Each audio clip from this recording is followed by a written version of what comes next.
at his 22nd mile, he ran a 4-minute mile. 4 minutes and 22-second mile. My fastest mile ever was 5 minutes and 50 seconds for 1 mile. 5 minutes. So that guy's going that fast at the end of a marathon? Yeah. Jesus. That's not humanly possible. Joke's on you. 'Cause it is. Is it? Yeah. Okay. All right. We're just going to get right into it.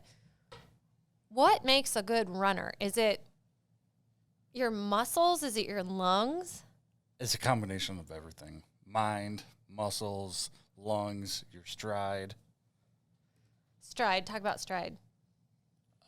Just put one foot in front of the other. I mean, I know what a stride is. I can't. I don't. Well, I think like 2 years ago, Elliot Kipchoge beat the 2-hour mark for the marathon under perfect conditions, which is absolutely insane. That is great. So we're talking about the Boston Marathon. It is today. Today is Monday, April 18th. Yep. So it is the Boston Marathon Day. Mark saying he's not jealous of the guy who ran a 4-minute mile at the 22nd mile, which I am jealous. you are jealous. That's okay. We all are. I saw something one day and it made me laugh so hard. It was like some people start running and their body's instinct is to lose weight and gain muscle and do this. Whereas mine, I think it like reverts back to the Middle Ages. And it's like I'm a peasant running and I just keep my plump figure. I'm like, I think that's me. I don't think running has no physical or mental effect on me. That's positive. It takes a long time to. Not a whole summer. Oh, well, yeah. You advised me on which shoes to purchase. Oh, yeah, you got Brooks. I got Brooks. Oh, yeah. And I wasn't a supermodel by the end of the summer, so I'm pissed at you, Mark, because I thought that's what was going to happen, and it didn't. It didn't. I got fatter. Damn, Jeff.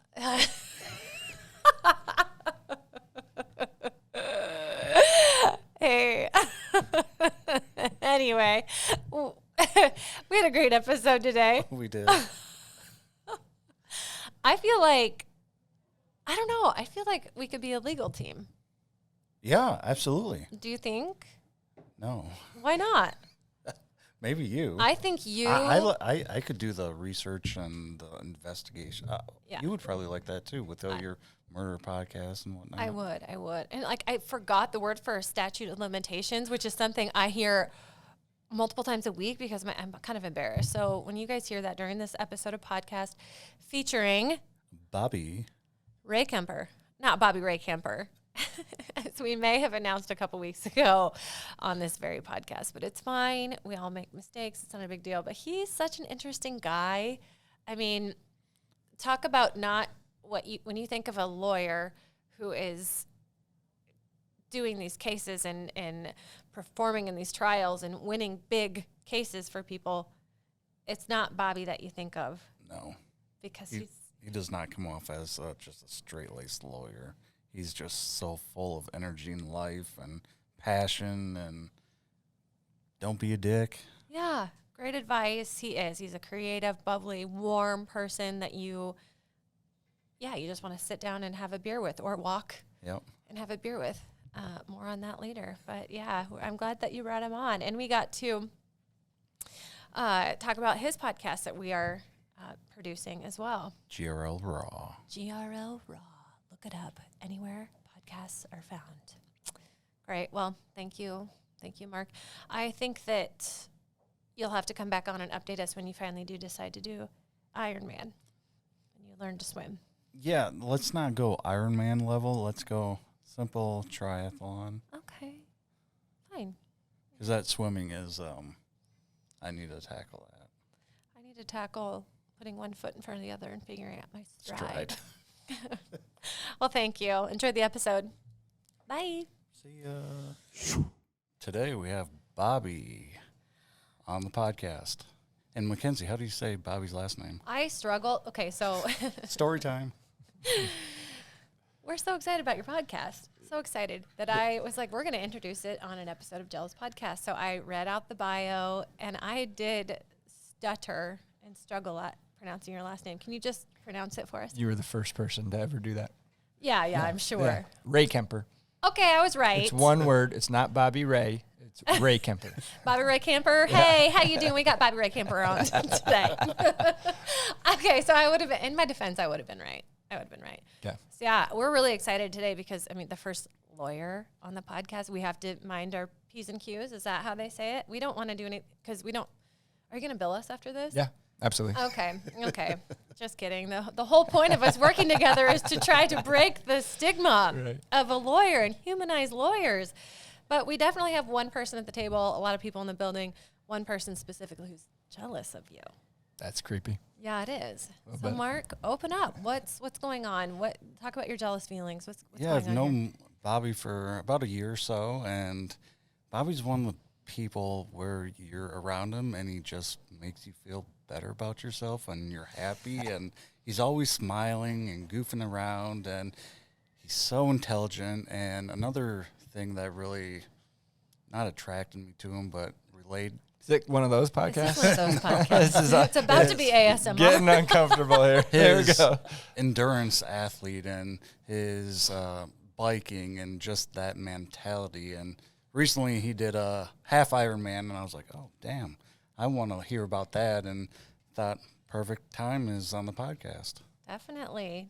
Do you align with all those things that he just said about you, or did they make you uncomfortable? They made me uncomfortable, but I'll take them. What is it? Growth happens outside your comfort zone. What?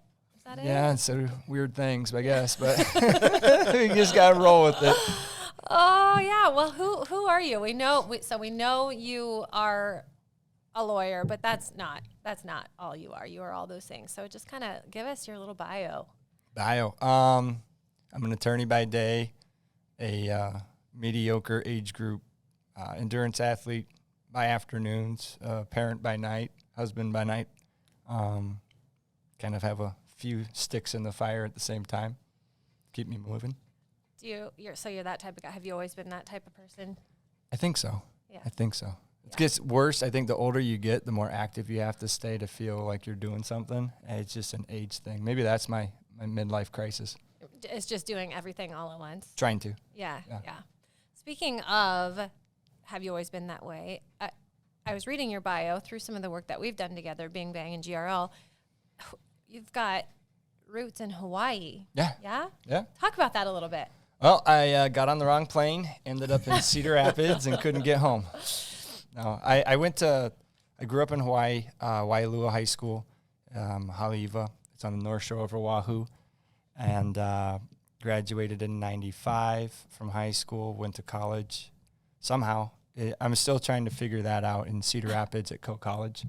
From Coe to Drake for law school was easy, but the rest of it was it's hard to figure out. Just hard to figure out. Yeah. One of those things. But why law, I guess? I'm not trying to steal your interview, Mark. I'm gonna let you do it. But I asked if you were always creative as a kid. Were you always argumentative as a kid? Were you always trying to see the different angle, different side of things? Why law? What interested you in law? I think looking back, I was more of a smartass as a kid. Yeah. I'm surprised I'm not a lawyer. Yeah, it goes hand in hand. Law wasn't really a thought of mine until the end of my junior year in college. It still wasn't a thought until I realized that with the degrees I was pursuing, I didn't want to work in a library and I didn't want to teach. Okay. So my professor was like, "How about law?" That's exactly what he said. I was like, "Well, shoot, let's give it a try." Let's give it a try. Mm-hmm. And then you were just all in on law. What did the rest of it look like, the education? It was interesting because I was intimidated going to law school. I was a decent student in college. I wasn't great, but with a history background, I did history and psychology major in undergrad. And going into law school, I was intimidated. I didn't know what I wanted to do. I didn't understand law. I'd never been involved with law before. And then I got arrested my senior year in college and that kind of helped me know what law was a little bit more about.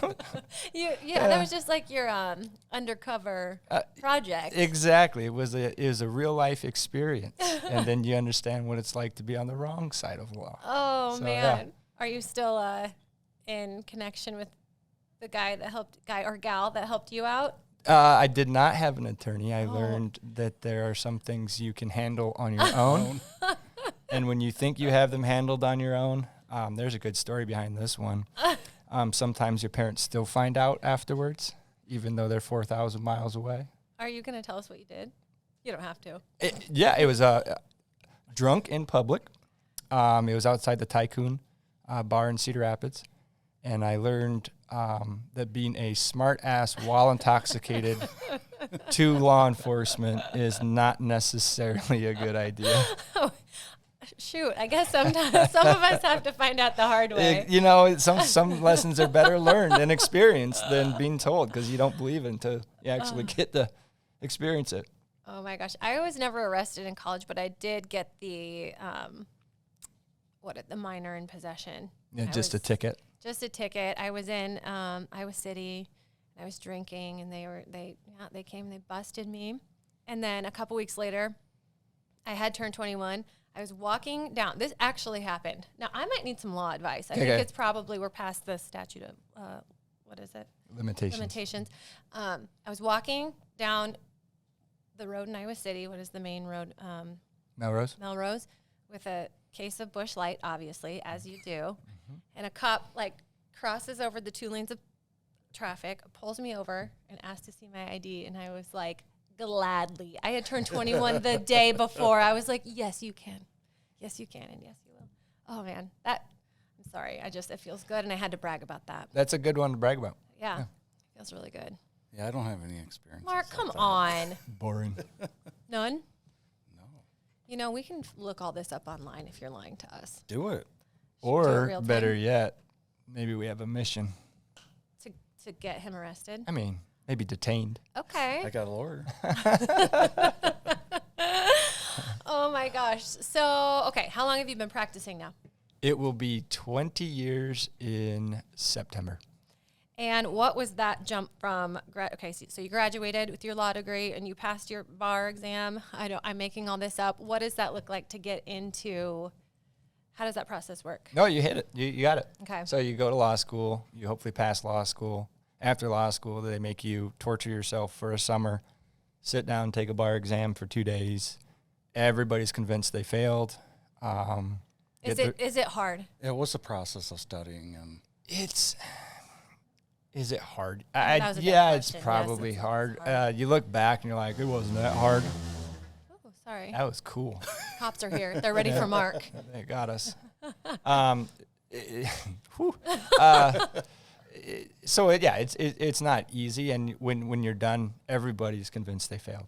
Nobody leaves the bar exam thinking they passed. If they do, they didn't pass. How long does that test take? Is it like an all day? It's a 2-day. I think it was 2 or 2.5 days for us.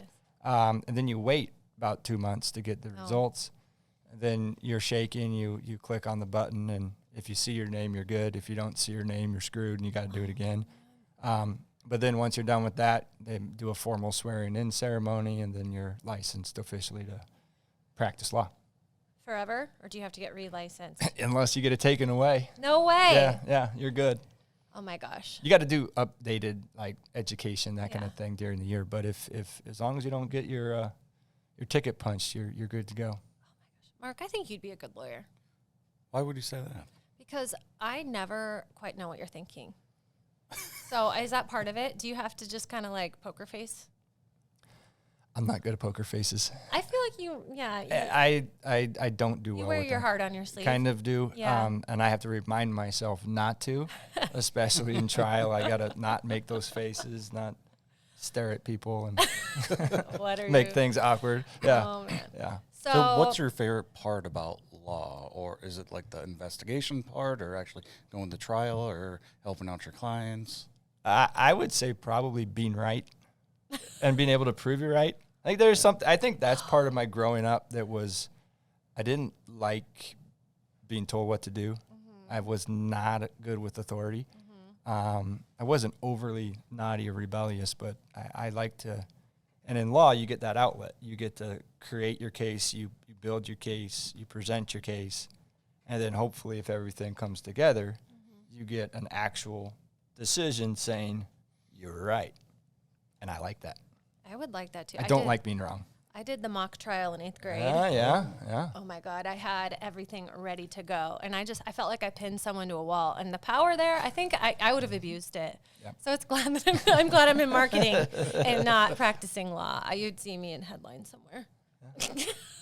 Mark's like, I think you're not joking maybe about that. 8th grade, it was great. I wore my mom's blouse. Because, you got to dress well. You got to dress trial. the part. You got to dress the part. Yep. Right. So enough about law. Thank you. Endurance athlete. Sorry. I'll bring it back because I am obsessed. Did that start out as an early age? No, I hated running. I hated running until I married a runner. No way. Yeah. No, absolutely hated it. So I was that guy in track in junior high and high school. I did jumping events so that I could lay around in the cushy pit, so I didn't have to run. Yep, so I didn't have to run. Football, I was the guy that would run 20 yards and be like, "Oh, I'm tired." I did not like to run. Hated it. And you married a runner. I married a runner, and then so dating a runner, you have to pretend to like running. Yeah. And you leave. We would leave our houses. She'd go 3 miles. I'd go like a half mile and give a high five in the morning and turn around with my Discman, And so, hi, yeah. How's it going? So then, the older you get, for me, it was I was always athletic and enjoy sports, but the older we get, the more removed from school we are, the less competitive opportunities you have. Mm-hmm. And so I got suckered into some of it that way. How did you get into running? Because you're a big runner too. Yeah. I was in track in high school and college, but I was thrower. So shot put and disc. And you have the build. Thank you. Strong shoulders. Yeah. Then I did the 4x4, 4xB, 4x fat were the big throwers. I just heard that for the first time this year. And I could not stop laughing. I've never heard that. No, they call themselves that. It's a thing. Because Alice ran that race. That makes sense. We were nice. When I grew up, we called it the weight man relay. But I heard 4x fat for the first time here in Iowa, and it's one of the best titles I think you can have. No way. That is a hard race to run. A 400? Isn't that the hardest? No, it's the 4x1. Oh, it's the not 4x1. easy. I think you said 4x4. Got it. Okay. So you just run 100 yards and then get the big boys up there. Yeah. Oh, man. That's, Okay, that it's actually fun to is watch. funnier now because I'm thinking of trying to get all the way around. That would be tough. Then you see some of the big guys, you're like, this is going to be slow. And then all of a sudden they take off and it's impressive. It's fun. My friend Casey was built like a brick shit house, and he could run the fastest 100-meter dash he was, I don't know, that's physics. And I'm not smart enough to explain why he was so fast, but he was. Okay, sorry. Because his legs moved quickly. Okay, thank you very much. There you go. I got you. And then for me, like 4 or 5 years ago, I just got back into it, found the love of running, and then kind of took off. Got pretty insane for a little bit of time and lost a lot of weight, and then I'm still trying to find my way, like what's the right amount, how much. I'm doing races, and it's just a journey and evolution for me. As Bobby knows, you learn all the time and you keep pushing yourself. I feel I would have assumed just like people are born creative or they're born good at math, you're kind of born good at running. No, running. Or with a passion of running. No, I hated it. I still kind of don't like it. And so you don't only just do it leisurely, but you do it competitively. Ish. I mean, I compete with myself more than anything, I think is the way to look at it. Didn't you just compete with a pack of people like a couple weeks ago? Yeah. Packed people and a 6-pack of beer. Hey, that's the best way to do it. So what was that race? It was Oceanside 70.3. So it's a half Ironman distance. It's kind of the kickoff race of the season down in Oceanside, California. Oh man, it was cool. It was beautiful. It was neat. Yeah. Why did you sign up for that? I like trying to get an early season race to start it so that over the winter you're not slacking. It keeps me moving, knowing that something's coming up. That was the first one on the calendar that I hadn't done yet, so I figured let's give it a try. How'd it go? Great until I had to run. It was, I was having a day What until I happened? wasn't. Until what?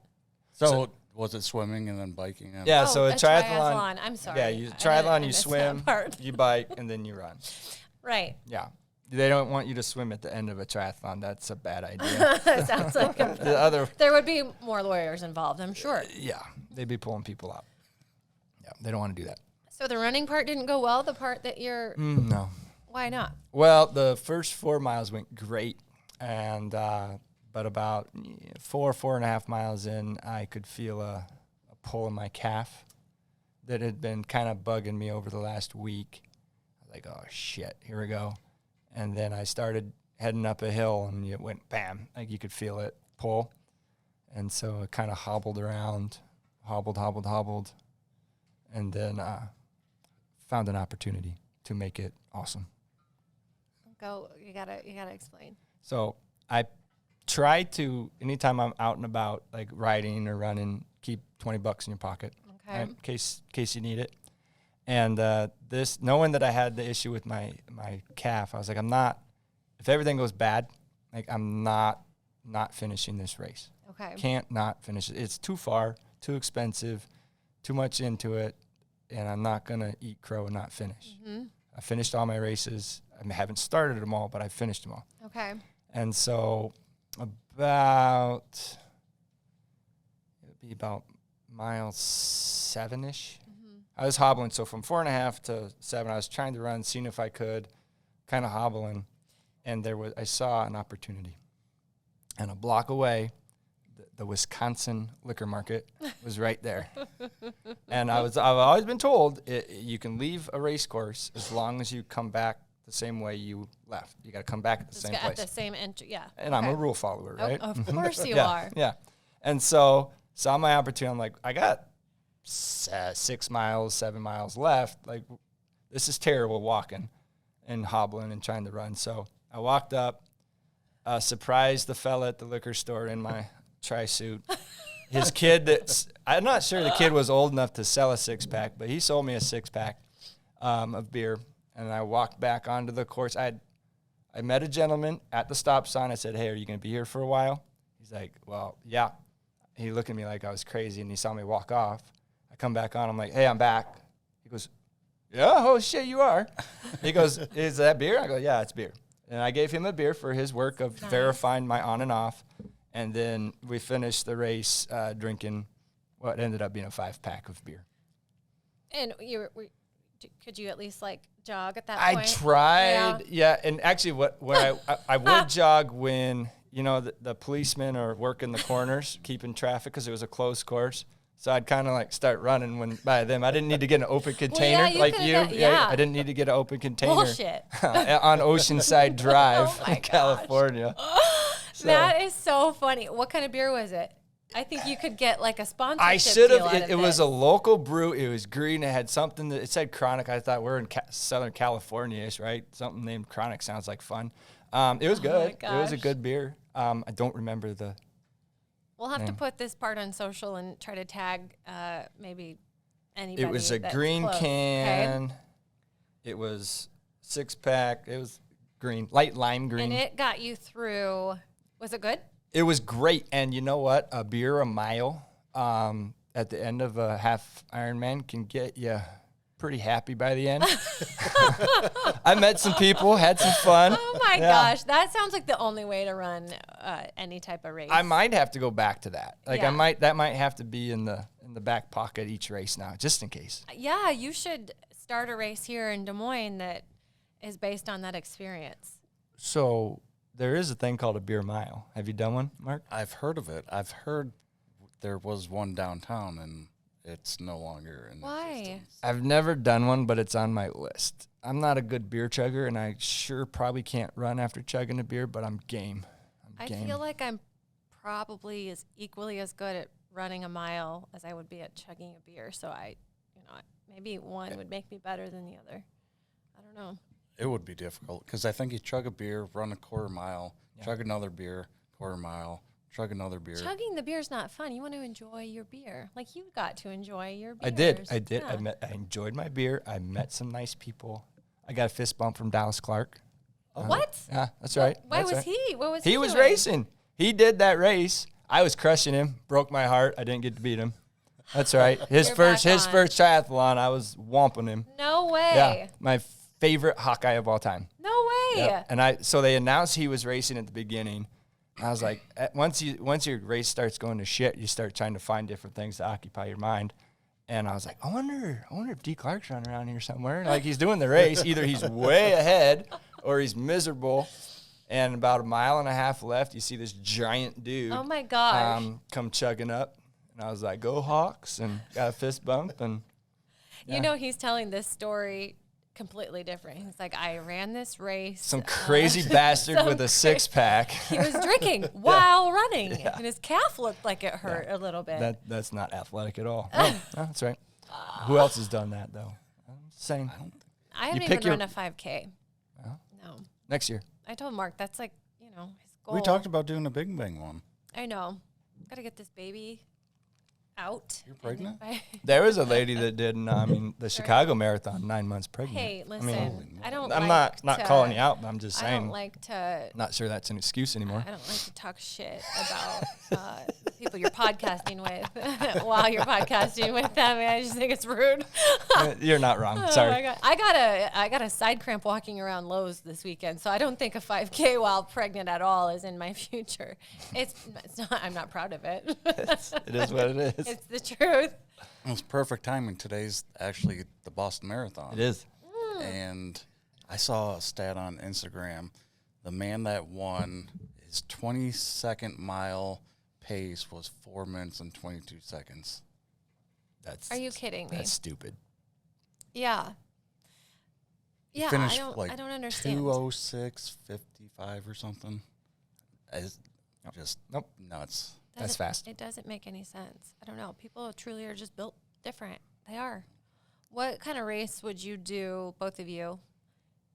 Like, what kind of race do you want to do? What kind of race is on your bucket list, or what race is on your bucket list? I always enjoy 5K is always fun.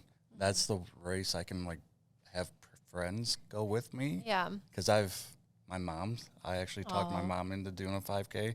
We did together. It was awesome. My good buddy Tyler, my good buddy Brandon.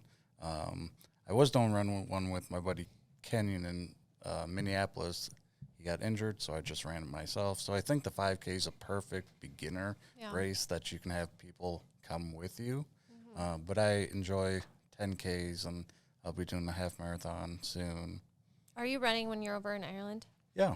Yeah, you've got races lined up? Oh, not races. No. No. You should do those. They do those hill runs in Ireland. Or like you run down the hill. Isn't that there? Oh. I know what you're talking Yeah, about. you bomb down this hill and try to stay on your feet. Oh, yeah. I think. Makes for good I should TV. try to do that. You should try it. What about you? What? Races on your bucket list? You got one you coming just up. did. Oh, another one? No, I signed up for one. Listen to this. Another good story. Ironman Alaska. I What? signed up to do that. Okay. Well, yeah, you're just pushing boundaries. Like, you just can't I sit make still. bad decisions. You get to a point, like I did one in 2016, and I said, never again. That's terrible, horrible. And it is. It truly is. And I wanted, but you start training and you start doing some things that push your mental abilities. You kind of want another crack at it.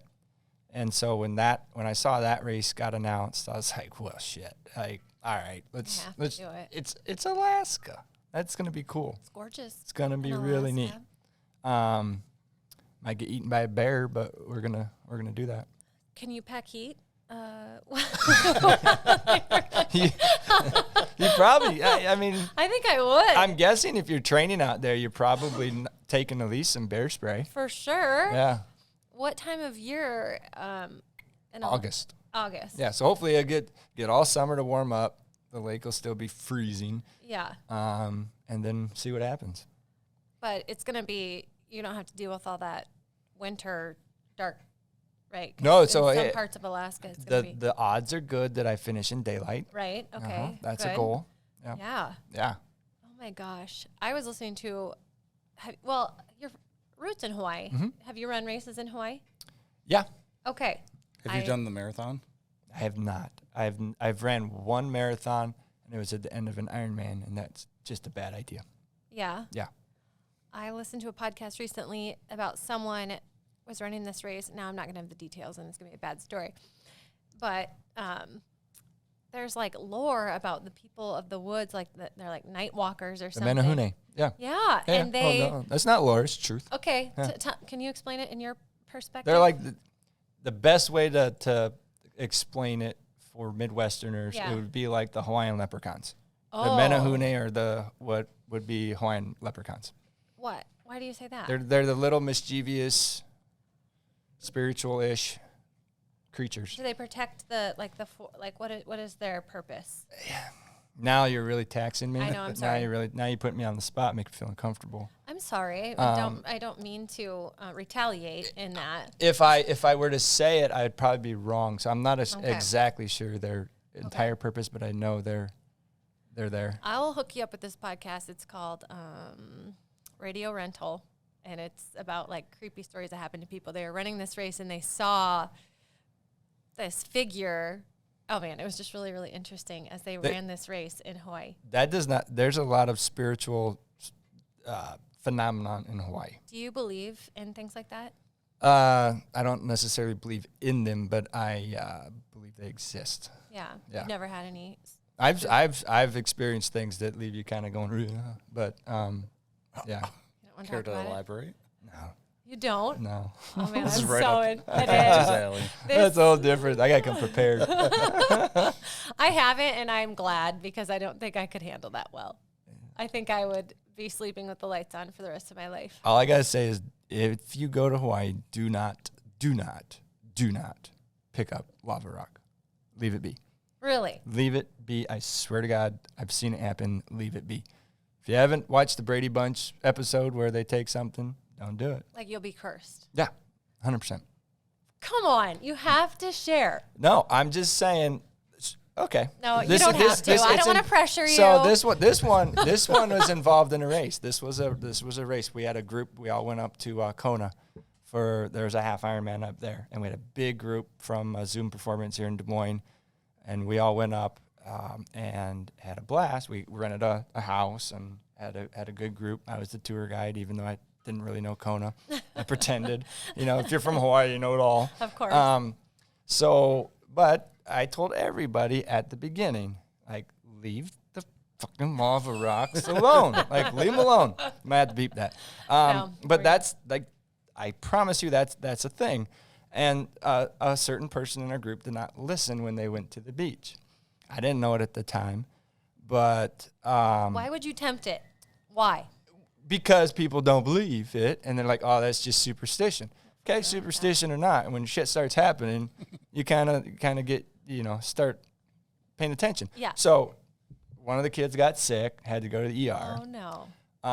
A few other things happened, and then not my favorite, but probably the biggest part was one of the gals in our group was literally, it was a hot race. Uh-huh. It was terribly hot, especially on the run. And one of the girls, she's from Iceland. We call her the Snow Queen. I don't even know that's a Viking Queen. But literally 800 meters from the finish, she literally like passes out. Oh, Heat stroke. Oh, no. Take her in the ambulance, take her to the hospital. And apparently when everybody got back to the house, my son talked to whoever, and he was little at the time. Drake was little, and he goes, you think you should put the rocks back? Oh, shit. And put the fucking rocks back. She put the rocks back. But no, it's not. For me, when I look at it, the respect for the spiritual beliefs of a native people is a must. Whether it's here, whether it's Hawaii, whether it's like when we go to Alaska, I think it's important to learn that, but also to respect it, because I do think that there is some type of connection and power in that. I do too. I found a tomahawk in a field behind my house. I kept it though. Should I put it back? I think at the time it brought me luck. Right after I found it, I got a kitten, And I got my very first job out of college. I think it brought me luck. And it kind of depends. I think Oh. it depends on the cultures, right? Nobody say maybe you'll get some comments now and tell you what to do with it. Yeah, maybe. I don't know. I could always use it as a weapon if I don't agree with anybody. Just kidding. I Ooh, would never. ooh. I would never. I'm going to bring it back to law for a second. Okay. Sorry. No, that's fine. What's your specialty? Criminal defense. We do a lot of drunk driving defense in our office. Yeah. Does that keep you busy? Yes. Yeah. More now, not during COVID. Now, absolutely, it's crazy. Yeah. What kind of was the trends during COVID?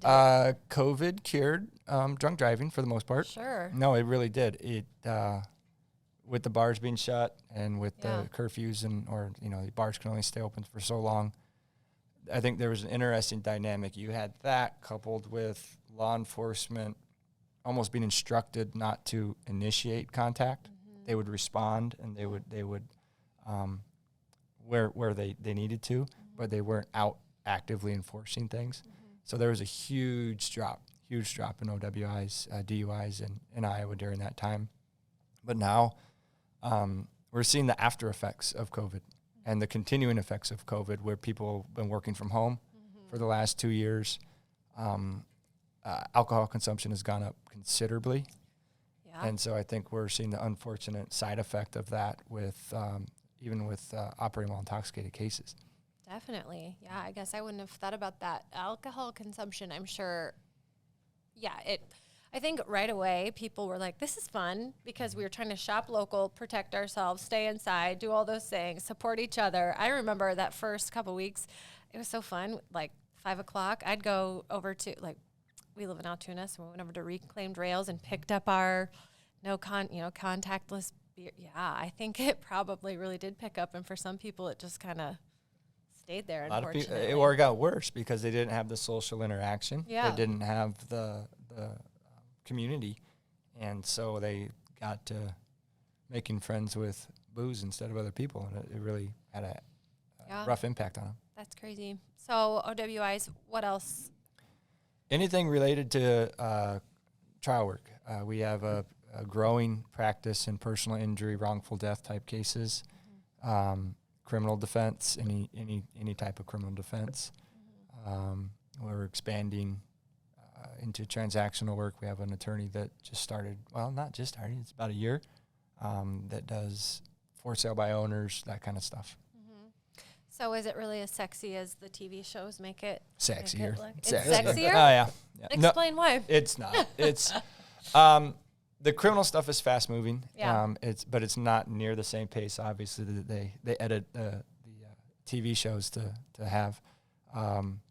There's a lot more nuanced grinding, fact digging, reading. There's a lot of reading, a lot of writing that goes on behind the scenes. Talk about that a little bit, because I think this is just funny, and I'm always drawing parallels, and maybe I'm wrong about it. But last week on the podcast, we had this man who went to Nashville, and he was like a professional songwriter, which I did not know that's how songs were written and ended up on the radio. I just thought someone was inspired, they wrote their song down on the napkin, and then Alan Jackson hears it and he sings it. I thought that's how it all worked, but it isn't. It is like a system. It is corporate, kind of. So talk about it. It kind of feels like that too, how TV makes law look, or the media makes lawyers look. Kind of talk about what people don't know about that. If you're looking at TV and movies and that kind of thing, the popular imagery of attorneys, there's no prep work. Right. And the reality is, to be effective, it's a 10-to-1 ratio. Preparation to action. There's so much that happens behind the scenes with finding, witnesses, finding evidence, digging, searching online, stalking people's social media profiles, and then researching the law, researching the facts, and then putting together things in writing that you don't, like you see what happens at trials, but you don't see the prep part of it for trials or hearings, and that's honestly where the bulk of the effort is in law. Definitely. It's boring. Like if you really look behind the scenes, like, this is not as exciting. It's kind of like CSI. Yeah. Right? What are you doing? You're scrubbing bloody sheets, you're swabbing things, and you send it to the lab. It's not like the TV show Right. at all. Exactly. Do you have a team that helps you collect the research, or is that mostly you yourself? It's our whole team. We have assistants. They do a great job, and they genuinely enjoy that process. Yeah. The new attorney that just passed the bar, Sydney, she really, really, really enjoys the behind the scenes digging and researching, and so they feed off each other. Yeah. You know, hold my beer, I'm going to find something better, and a lot of times they do. Yeah. Yep. That's really cool. That's really interesting. So say a case comes in, how much time, I'm sure it differs, do you have from when the case comes in to when you have to be prepared and ready to present at trial? It really depends on the case. Yeah. I mean, before COVID, Yeah. I have cases right now that are still pending or set for trial this summer. The charges were filed right as COVID was hitting. Yes. And so that delayed everything. The bigger the case, the more time technically you can get for prep. But it can happen anywhere from 4 months to a year out. You know, it depends on the case, and it depends upon what you're trying to find. If you're waiting for like cell phone forensics or computer forensics, that takes a lot more time. So it's case dependent. Personal injury cases, wrongful death cases can take anywhere from 2 to 4 years to get a trial. Wow. Yeah. Have you ever had a case that has stirred up a bunch of media attention? And if so, how did you kind of have to deal with that? We've had a few. The most recent one, the Des Moines Register, it was pre-COVID when this one hit. They decided to follow the complaining witness at trial. It was a sexual assault accusation, and that ended up being a pretty big shit show. To a point where they wrote an article about the accusations after the guy was acquitted. Used his name, used his picture. He was found not guilty in under an hour by a jury on these cases. That's fast. That's not a lot of thinking involved. That's a really instinctive, this guy's not guilty. Yeah. And we went back and forth with the Register, kind of, don't publish it, don't publish it, don't publish it. Nobody's seen this guy's face. You haven't used his name yet. You don't need to do it. And they did. They dropped it. It was front page. It was one of those special insert covers. And so we responded. We didn't hold back. And we put together a blog post for the guy and kind of what the other side of the story. And that one was an interesting situation. That is interesting. And we always somehow bring the podcast back to marketing, I guess. Yeah. We're marketers. But what do you know, you've been doing this for 20 years now. How has social media and the media kind of changed things? And has it made things a little more difficult for you to do your job when facts can get put out there? Facts can be put out there. It's been interesting because we've been able to use it and utilize it very effectively. The last trial I had, we were able to get things. I mean, it was, when was that? Last month. I was in the middle of a trial and the state finally tapped after the first day of evidence. And we utilized the crap out of social media because you'd be surprised how many people don't understand privacy settings. And the fact that what you put out there in a non-private setting is going to be available for the public, including a defense attorney to use. Yeah. And it has a huge impact. Yeah. But you have those other ones where people will put allegations out there and it can completely ruin somebody. Yeah. And they can be found not guilty. And that was our big thing with that case with the Register is the not guilty verdict, the charge is going to get expunged, right? After 6 months, we can even do it sooner. A dismissal now can get expunged. Yeah. You can't expunge a news article. Exactly. And so that's where we were like, leave them alone, leave them alone. Yeah. Leave them alone. So it's both a sword, but it can also be a shield, and it can hurt and help. Yeah. Well, we're glad that you kind of do like it because we're working with you on some stuff. Yeah. And we're having a ton of fun. I know I speak for, I shouldn't say we, like Mark's doing the bulk of the work around here, but it has been fun learning more about the process and what you guys do and what you're all about. And I think GRL I luckily, knock on wood again, I haven't had to deal with a ton of lawyers, but you do feel different. Like, what has made the three of you, not just the three of you, all come together to kind of be on this same path? Like, you have your infamous tagline. Do you know what I'm saying? Yeah. What is it? Yeah. When good people need great lawyers. Yeah. Yeah, it's paying attention and listening to people. And I don't think in the practice of law, lawyers do a good enough job of listening and actually paying attention to what people need and to what they say. And when you start doing that, you start catching on to things. That's where that phrase comes from, is we meet with people all the time. I'm a good person. I'm a good person. We watch the videos. People are getting arrested. I'm not a bad person. No, you're not. Like, we've all been there. Yeah. And anybody who says they haven't is full of shit, you know? It's been fun feeding off each other. And one of us will go one way and we kind of bring each other back to try to stay on that focused and putting the people that are in a really bad spot, putting their interests first, making sure they're taken care of and heard is one of the most important things we've focused on doing. Mm-hmm.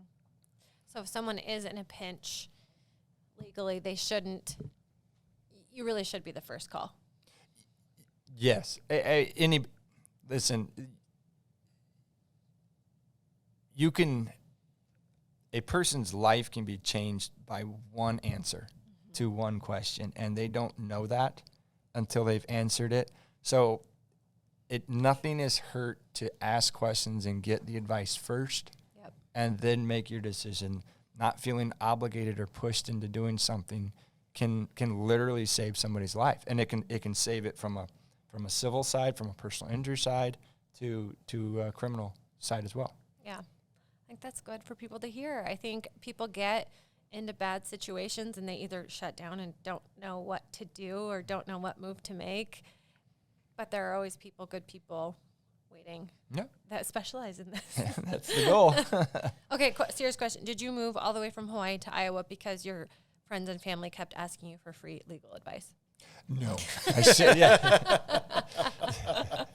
They still keep asking. So legal advice is always by email or social media messenger. Do you get a lot? I get, yeah. I'm sure you do. But you try to help. I mean, it's still kind of fun. Is it? Sometimes you can help. Sometimes it's like, dude, I don't know. You got to call somebody else. Yeah. You're not over it Call yet. somebody who's licensed in that state. That's a friend of mine. She's licensed in Wisconsin, and she just made a comment, I think, on Twitter. She's like, I'm really glad that I'm licensed in the state of Wisconsin, and so I can't legally tell anybody from Iowa any advice. What to do. She's like, that's kind of a burden. Sometimes it's a relief. So people are like, hey, I have a question for you. And you're like, crap. Yeah. And then it's like, oh wait, actually, that's you gotta call somebody in Hawaii for that one. I don't have that. Oh my gosh, awesome! This has been so interesting. It's been nice to just sit down and have a small, intimate conversation. Good times. I appreciate you guys listening. Yeah, and so you started your own podcast. We started a podcast. Yes. It's a blast. I'm excited. Yeah. It's so much fun. Yeah. It's a creative outlet. I have to have something going on, and I've been missing it. So having that is it's a lot of work, but it's an absolute riot. And I think this next episode's going to be even better.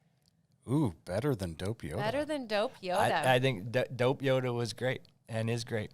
But I think we're going to be able to build on what we learned with the Dope Yoda and motorboating with Captain Wizard. With a title like that, no one can miss it. No one can miss it. I haven't got it approved yet, but I was thinking this weekend, I'm like, that's a great title. Oh my gosh. See, you're already intrigued. I am intrigued. I'm learning from you marketing people. Yeah. See, we can teach each other a thing or two. That's right. Oh my goodness. Well, before we let our guests go, we always ask them to leave us with 2 pieces of advice. They don't have to be free legal advice, I guess, but just 2 pieces of life advice that you would give your closest friend or your greatest enemy. Man, you didn't even let me prepare for this? No, that's the best part. Always learn. I think that's probably one of the most important things anybody can do. And then, like I tell my kids, even though one's 9 and one's 17, don't be a dick. Listen, a lot of life's challenges can simply be solved by not being a dick. Just be nice, be respectful, and do something nice for somebody. Mm-hmm. And life gets better very quick, a lot quicker. I think that's really great advice. Like I had a high school coach, and he used to always say, we'd be walking and he'd see trash on the ground, and he'd be like, "Be a good citizen, pick it up," and he'd make us pick up trash. But it's that same concept, right? Do something good, and don't be an asshole. Nobody likes him.